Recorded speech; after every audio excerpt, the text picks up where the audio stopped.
नमस्ते, मैं अलका ठाकुर हूँ, founder of the Alka medical classes, जहां मैं हेल्थ और डाइट साइंस की बातें कर रही हूँ। लगभग 2.5 साल से आप लोगों के साथ। मैं फिजियोथेरेपी सेकेंड ईयर की छात्रा हूँ और होने वाली फिजियोथेरेपिस्ट हूँ। मैंने डाइट्स के लिए बहुत सारे बुक्स पढ़े हैं और एक्सप्लोर भी किया है, और उन सब को आपके सामने हमेशा लाती हूँ। और अपने फिजियोथेरेपी के नॉलेज को, आयुर्वेद के थोड़े से नॉलेज को और डाइट्स के नॉलेज को आप सबके साथ एक साथ मर्ज करके हर टॉपिक में आपको कुछ ना कुछ देने की कोशिश करती हूँ। तो आज के वीडियो में हम क्या समझेंगे, आज के सेशन में हम ये समझेंगे कि आखिर जो आप खजूर खा रहे हो या फिर खजूर जैसे आप खाते हो तो इम्पॉर्टेंट क्या है। आपने ये तो सुना होगा कि मेटाबॉलिज्म बहुत अच्छा होता है, ब्रेन बहुत अच्छा होता है, हार्ट के लिए बहुत अच्छा है, आपकी स्किन के लिए बहुत ज़्यादा अच्छा है। अब क्या आपने ये सुना है कि आपके बॉडी में जाकर के ये आपके इंसुलिन के सेंसिटिविटी को बढ़ाता है, मतलब शुगर वालों के लिए अच्छा है या फिर नहीं है, ये कंफ्यूजन की बात है। इसके अलावा बीपी वाले खा सकते हैं या फिर नहीं खा सकते हैं, ये भी कंफ्यूजन की बात है। और दूसरी चीज आपको पता होगा कि जब आपके शरीर में जाता है अच्छा तो है, लेकिन आखिर ये खजूर आपके बॉडी में जाकर के काम कैसे करती है, जानना ये बहुत ज्यादा इंपॉर्टेंट है। सबसे पहली चीज, खजूर को अंग्रेजी में हम डेट्स बोलते हैं, और ये क्या करता है, नॉर्मली जो हम सब जानते हैं, आपकी इम्यूनिटी को बूस्ट करता है। एनर्जी चाहिए, खजूर खाओ। पेट में कुछ गड़बड़ी है, पाचन ठीक करना है, खजूर खाओ। अब आप बात मान लो, आज के सेशन में हम इसके बायो एक्टिव कंपाउंड को समझेंगे और बायोकेमिकल एक्शंस क्या क्या होते हैं, शरीर में कैसे होते हैं।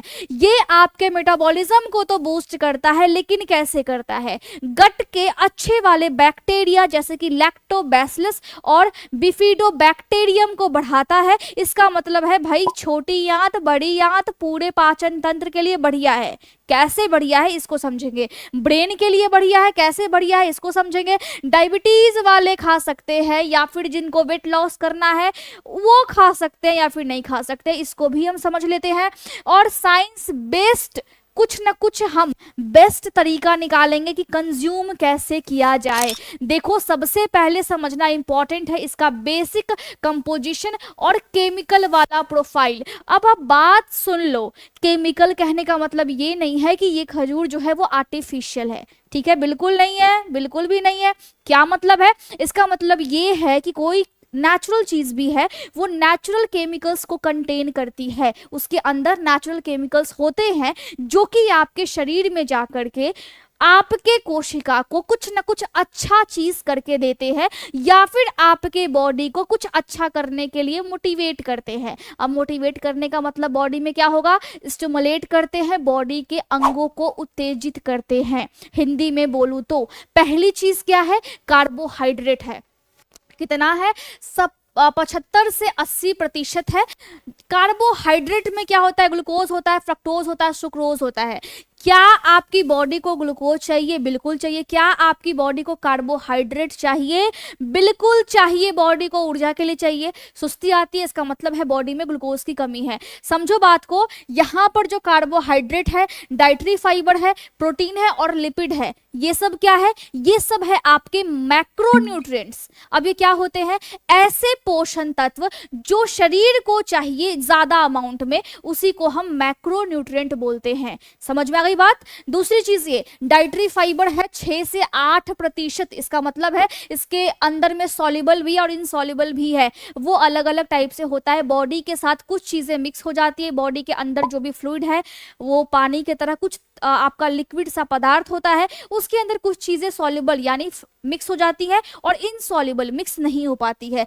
तीसरी चीज, खजूर में प्रोटीन है 2 से 3%।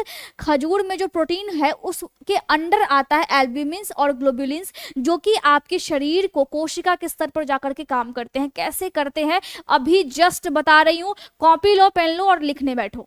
चौथी चीज क्या है, लिपिड्स है 0.2 से 0.5%, ज्यादा नहीं है लेकिन है, क्योंकि किसी चीज में कुछ तो है ना। लिपिड का मतलब होता है फैट्स। अब इसमें क्या आ गया, स्टेरोल्स आ गया, एसेंशियल फैटी एसिड्स आ गए। तो एक सवाल ये उठता है कि फैट है तो क्या फैट बॉडी के लिए इंपॉर्टेंट है? बिल्कुल इंपॉर्टेंट है। बॉडी के लिए हेल्दी फैट्स इंपॉर्टेंट है। फैट आपके बॉडी में एक तकिए की तरह काम करता है, जिसको आप कह सकते हो कि वो आपकी बॉडी में शॉक एब्जॉर्बर का काम करता है। ठीक है, आपके बॉडी में पेन को रेजिस्टेंस का काम करता है, दर्द निवारक के रूप में काम करता है। जिस तरीके से आपको सोने के लिए गद्दे चाहिए, तकिया चाहिए, उसी तरीके से बॉडी में बहुत सारे अंग है और उस अंग को एक तरीके का हीट भी फैट की मदद से ही होता है। लेकिन अगर फैट बॉडी में एक सर्टेन अमाउंट से ज्यादा बढ़ गया हो तो दिक्कत वाली बात होती है। इसीलिए बॉडी बोलता है जितना मुझे चाहिए मुझे सिर्फ उतना दो। आप कुछ चीजें देते हो और कुछ चीजें नहीं देते हो, कुछ चीजें बहुत एक्स्ट्रा देते हो। ऐसा बिल्कुल नहीं करना है बॉडी के साथ। बॉडी बहुत ज्यादा बहुमूल्य है और अच्छे से पढ़ाई करनी है, क्योंकि याद रखना है जब आप संघर्ष कर रहे होते हो तो संघर्ष में कोई आपका मित्र नहीं होता है। संघर्ष में आप अनाथ हो मित्र। काफिला तो सफलता के बाद ही आपको मिलते हैं। समझ में आई बातें?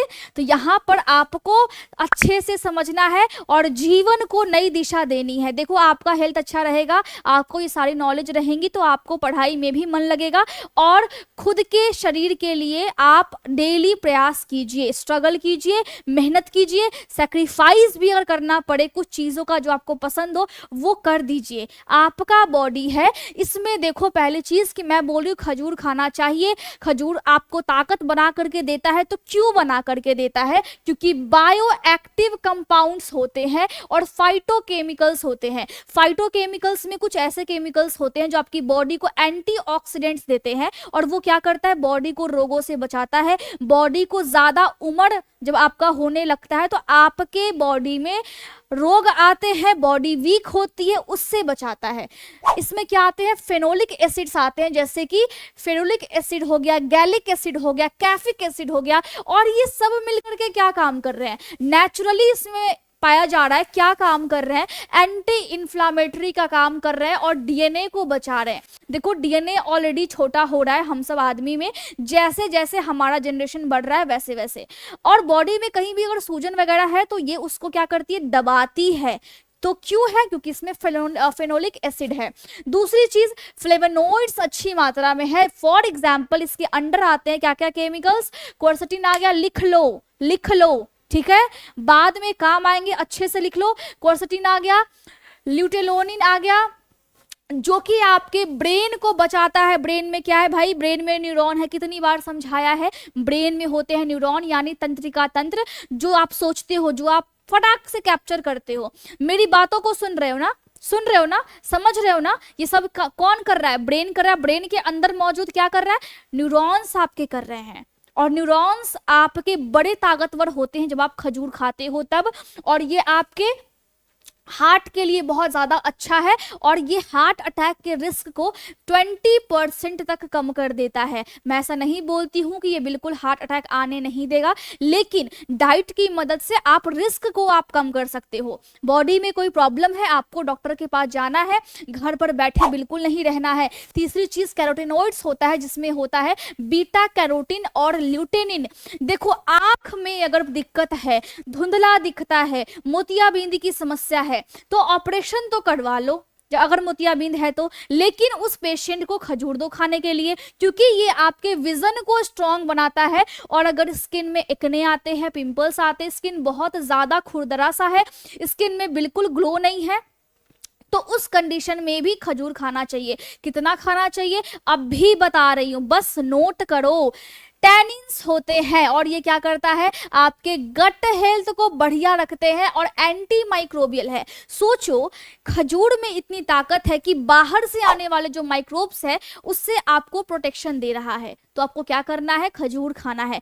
मैं साइड हो रही हूँ, फटाक से आप क्या कर लो? स्क्रीनशॉट ले लो, फटाफट ले लो स्क्रीनशॉट। चलिए, बढ़िया है। अब देखो यहाँ पे, अब ये सवाल आता है कि आपके बॉडी पे ये काम कैसे करता है। पहली चीज तो ये कि मेटाबॉलिक पाथवे इसका क्या होता है। देखो, मेटाबॉलिक पाथवे का मतलब होता है कि आपकी बॉडी में जब ये जाता है, आप खजूर खाएं और आपकी बॉडी में ये गया तो पचा कैसे, तो आपकी बॉडी में क्या क्या हुआ, कैसे हुआ, ये सब हम जानेंगे। पहली चीज एनर्जी देता है और दूसरी चीज इंसुलिन और ग्लाइसेमिक रिस्पॉन्स आपकी बॉडी की आती है। कैसे आती है मैं आपको समझा रही हूँ। पहले ध्यान से सुनो, अभी अगर नहीं भी समझ में आ रहा है तो थोड़ा सा दिमाग को फ्रेश रखो ताकि समझ में आए। पहली चीज तो ये हमने क्या बोला, इसमें ग्लूकोज होता है खजूर में और फ्रक्टोज होता है, जो कि आपके बॉडी में कहां पर जाकर के पचता है, आपके बॉडी में कुछ हद तक पेट में तो जाता है, लेकिन उसके बाद पाचन की क्रिया वहां पे छोटी आंत में शुरू होती है और यहाँ पर SGLT1 इसको मिलता है और GLUT5 ट्रांसपोर्टर्स होते हैं। आपको अगर कहीं भी जाना है तो आपको बाइक की आवश्यकता होगी, कोई ना कोई गाड़ी चाहिए, तो आप साधन ढूंढ रहे हो। तो यहाँ पर जो सोडियम ग्लूकोज वाला जो साधन है, ये एक समझो ये एक गाड़ी है, एक गाड़ी इसको मिल गई। दूसरी चीज ये कि ये एक प्रोटीन है जो कि ग्लूकोज आपके छोटी आंत से सीधे खून में मिक्स हो जाती है अवशोषित होकर के, लेकिन फ्रक्टोज क्या करती है, इस प्रोटीन के माध्यम से पहले लीवर में जाएगी, उसके बाद जाकर के वो आपके ब्लड में मिक्स होती है। तो वहां पे दो चीज होता है, जैसे ही ग्लूकोज पच करके बॉडी में ब्लड में मिक्स हुआ, वहां पे आपके पैनक्रिया को इंडिकेशन मिल गया, अलार्म उसको मिल गया। क्या मिला अलार्म कि देखो ग्लूकोज का लेवल ब्लड में बढ़ रहा है, फटाफट से इंसुलिन को निकालो। अब क्या करेगा वो, शुगर को मैनेज करने के लिए, ग्लूकोज मतलब शुगर, शुगर ज्यादा बॉडी में नहीं होना चाहिए। कुछ भी आप खाते हो जिसमें ग्लूकोज होता है यानी कि शुगर होता है, तो आपकी पैनक्रिया जो है वो फटाक से इंसुलिन को निकालती है ताकि वो जो शुगर खून में है वो बैलेंस हो पाए। तो ऐसा काम हो रहा है यहाँ पर। और अगर इसमें फाइबर है तो फाइबर की वजह से ग्लूकोज का जो एब्जॉर्प्शन है वो थोड़ा सा स्लो हो जाता है खून में, तो ये भी आपके लिए अच्छा है, जिसकी वजह से ग्लाइसेमिक लोड यानी खून में जो शुगर का जो मात्रा है वो फिर कंट्रोल रहता है। और तीसरी चीज क्या होती है, आपको ग्लूकोज और फ्रक्टोज यानी खजूर जब आप खाओगे तो आपको ये दोनों चीज मिलेगा। उससे आपको क्या मिलता है, उससे आपको ऊर्जा मिलती है। ऊर्जा कहां पर बनती है, हर कोशिका में। हमारे शरीर में कोशिकाएं बहुत सारी है और उस कोशिका के पास माइटोकॉन्ड्रिया होता है, वहां पे एटीपी यानी ऊर्जा का जो स्रोत है वो निकलता है। और सोचो बात को, वहां पर जब ग्लूकोज जाएगा तो वहां पर ग्लाइकोलाइसिस होता है। जो लोग बायोकेमिस्ट्री पढ़ते हैं थोड़ा सा मैं उनको बता देती हूँ। और वहां पे फिर ये सभी प्रोसेस होते हैं और फिर जाकर के आपकी ऊर्जा बनती है। इन सब के साइकिल्स अलग अलग होते हैं, स्टूडेंट्स पढ़े होंगे, ठीक है। लेकिन आपको मैं बता दूं कि आपके शरीर में ऐसे नहीं है कि आपने कुछ भी खाया और बॉडी में लग गया, ऐसा नहीं होता है। बॉडी में तमाम तरह के प्रोसेस होते हैं। तो डायबिटिक पेशेंट के लिए 2 से 3 खजूर बिल्कुल सेफ है, लेकिन ज्यादा अमाउंट में अगर आप खाओगे तो आपके लीवर में फैट इकट्ठा होने लगेगा, मतलब फैटी लीवर की समस्या हो जाएगी। तो इसीलिए मैंने इतना कुछ डिटेल में बताया है, आपको शायद किसी ने नहीं बताया होगा किसी भी खाने पर। मुझे लगता है मैं पूरा विश्वास के साथ बोल सकती हूँ कि जो मैं आपको बताती हूँ वो बहुत रिसर्च के साथ, बहुत ही ऑथेंटिक वे में बताती हूँ और जानकारी मुझे है तभी मैं आपको बता पा रही हूँ।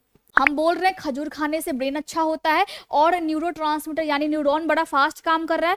न्यूरॉन्स को जो हमारे ब्रेन में है उसको न्यूरोट्रांसमीटर भी बोलते हैं। न्यूरॉन्स बड़ा बढ़िया काम करता है क्योंकि फेनोलिक एसिड है खजूर में और फ्लेवोनोइड्स है जो कि आपके ब्रेन को क्या करता है, ब्रेन के अंदर न्यूरॉन्स को बैलेंस करता है। पहली चीज तो ये कि क्वर्सेटिन है जिसमें MAO इनहिबिटर होता है, यानी समझो बात को, आपने खजूर खाया, आपके बॉडी में क्वर्सेटिन गया, ठीक है। अब क्या हुआ, डोपामिन निकला, सेरोटोनिन निकला। जब ये आपके ब्रेन में बढ़ा, इसका मतलब है चिंता है, स्ट्रेस है, कम हो जाएगा क्योंकि आपने खजूर खाया है। दूसरी चीज, आपने खजूर खाया है इसीलिए आपके बॉडी में गया ल्यूटियोनिन, ठीक है। इसमें क्या होता है, इसमें बीटा एमिलोइड प्लेग रिडक्शन यानी आपके बॉडी में चीजें कम होने लगती है।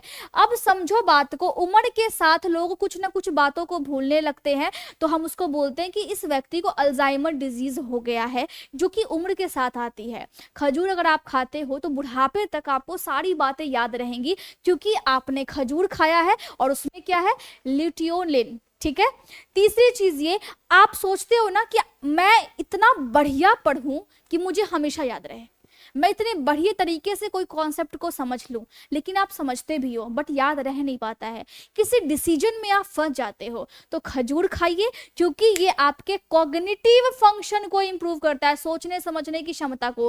क्यों? क्योंकि खजूर के पास फेरुलिक एसिड होता है, जो कि आपके कोशिका में स्ट्रेस को, यानी जिसको हम बोलते हैं कोशिका के स्ट्रेस को हम बोलेंगे ऑक्सीडेटिव स्ट्रेस को कम कर देता है। फटाक से आप स्क्रीनशॉट ले लो, जल्दी ले लो। तो आपके न्यूरॉन्स को मिलती है ऊर्जा, और आपका जो खजूर है उसमें होता है टॉरिन और मैग्नीशियम, जो कि आपके खजूर में पाया जाता है, और वो आपके न्यूरॉन्स में साइनेप्टिक प्लास्टिसिटी को इंप्रूव कर देता है। यानी बच्चा को अगर मेमोरी बिल्कुल शार्प नहीं है, आपकी भी मेमोरी बिल्कुल तेज नहीं है, फोकस चाहिए काम में, आपको शार्पनेस चाहिए, तो खजूर खाइए, क्योंकि इसमें ये होता है। अब निष्कर्ष क्या निकलता है? डेली आप खजूर को खा सकते हो अपने दिमाग के लिए, अपने सोचने और समझने की क्षमता के लिए, तो आप खाइए, लेकिन 4 से 5 खजूर ज्यादा इंपॉर्टेंट है। खजूर, जैसा कि मैंने बोला कि इसमें डाइटरी फाइबर का रोल होता है, तो आपके बॉडी में शॉर्ट चेन फैटी एसिड को बढ़ाता है,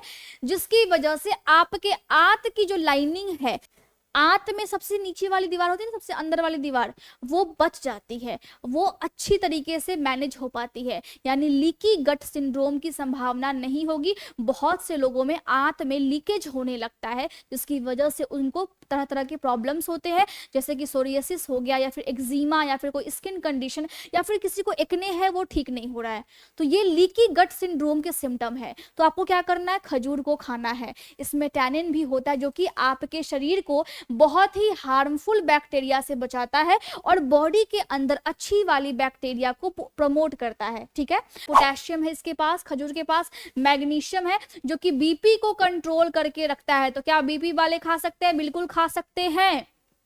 पॉलीफेनोल्स होता है, जैसे कि कैटेचिन्स हो गया, क्वर्सेटिन होगा, जो कि आपके बॉडी में अच्छे वाले कोलेस्ट्रॉल है उसको रखता है, गंदे वाले कोलेस्ट्रॉल को बढ़ने नहीं देता है, तो आप स्ट्रोक या फिर हार्ट अटैक से बच जाते हो। ल्यूटिन पाया जाता है, बीटा कैरोटीन पाए जाते हैं, जो कि आपके एंडोथेलियल फंक्शन को इंप्रूव करता है। अब ये क्या होता है? एंडोथेलियल जो होता है वो आपके सभी आर्टरी, बॉडी में सभी नसें, या फिर कोई भी आर्टरी है, वेन है, हार्ट में जो आर्टरी पाई जाती है उसके सबसे अंदर वाले परत को हम एंडोथेलियल बोलते हैं। तो वो चीजें आपकी अच्छी होती है, और सोचो कि आपके हार्ट में अगर जो नसें हैं, वो अगर आर्टरी जो है जिससे खून पूरी बॉडी में जा रहा है, वो अगर तंदुरुस्त है, तो आप भी बहुत अच्छे हो, और ब्लड फ्लो बॉडी में बड़ा अच्छा हो रहा है। सबसे पहली चीज, आपको कैसे कंज्यूम करना है, बेस्ट वे क्या है, हम इसको समझेंगे। तो क्या है? मॉर्निंग में खाली पेट खाना चाहिए, बिल्कुल खा सकते हो, इससे आपका मेटाबॉलिज्म बूस्ट होता है। व्यायाम करने के बाद खा सकते हो, बिल्कुल खा सकते हो, ताकि ये आपके बॉडी को पोषण भी देगा, जो लोग मसल्स भी बना रहे हैं उनको भी ये हेल्प करेगा। ठीक है, शाम में खा सकते हो, बिल्कुल खा सकते हो, ये आपके शुगर के क्रेविंग को कंट्रोल करता है। तो जिन भी डायबिटिक पेशेंट को कुछ मीठा खाने की इच्छा होती है, वो 1 से 2 खजूर खा सकते हैं, इससे ज्यादा ना खाएं। ठीक है, लेकिन ये आपके मीठे के क्रेविंग को कंट्रोल करेगा, जिसकी वजह से आप फिर खीर बना करके नहीं खाओगे, आप कुछ मीठा बाहर से मंगवा करके फिर आप नहीं खाओगे। ठीक है, बेस्ट फॉर्म क्या है? आप इसको पानी में रात में भिगो करके भी रख सकते हो, या फिर 1 घंटे पहले, खाने के 2 घंटे पहले आप इसको सोक करके भी रख सकते हो। इससे क्या होता है, आपका एंजाइम एक्टिविटी खजूर का बॉडी में जाने के बाद फिर बढ़ जाता है। तो इस तरीके से आप खा सकते हो, बढ़िया है। इसके अलावा खजूर ऐसे भी अगर आप सिर्फ खाते हो तो उसको नट्स के साथ आप खा सकते हो, ताकि बॉडी में प्रोटीन और फाइबर दोनों का कॉम्बो जाए, जो आपकी बॉडी को और तगड़ा बनाएगा। तो आपके लिए बहुत ज्यादा अच्छा है, लेकिन एक्सेस अवॉइड आपको करना है, एक्सेस आपको नहीं खाना है। 5 से ज्यादा खजूर आपको नहीं खाना है। डायबिटीज है 1 से 2 खाइए, बीपी है 2 से 3 आप खा सकते हो, इससे ज्यादा आपको नहीं खाना है। आप अपनी डाइट में डेली खजूर को शामिल करोगे और अपने बॉडी को तंदुरुस्त बनाओगे। कोई प्रॉब्लम होती है, कुछ सवाल पूछना है, टेलीग्राम ग्रुप है, वहां पे पूछ सकते हो। इंफॉर्मेशन के लिए व्हाट्सएप चैनल है, पहले वाले कमेंट में उसका लिंक है, या फिर डिस्क्रिप्शन में लिंक दिया हुआ है, जाकर के आप वहां से भी ज्वाइन कर सकते हो। आपको अगर वेबिनार में आना है तो आप YouTube पे जो मेरा लोगो है उसके बगल में ज्वाइन का बटन दिया हुआ है, सब्सक्राइब के बटन के बगल में ज्वाइन का बटन है, वहां पर जाकर के आप मेंबरशिप ले सकते हो यूट्यूब पे, मेरे चैनल का मेंबरशिप, जिसमें आप वेबिनार्स को अटेंड कर पाओगे और बहुत सारी चीजें मेंबर्स के लिए होती है, वहां पे आपको ज्वाइन करने के बाद पता चलेगा। उम्मीद है सारी चीजें आपको अच्छे से मालूम हो गई और आप अपने बॉडी को बेहतर करने के लिए डेली काम करोगे। Thank you so much.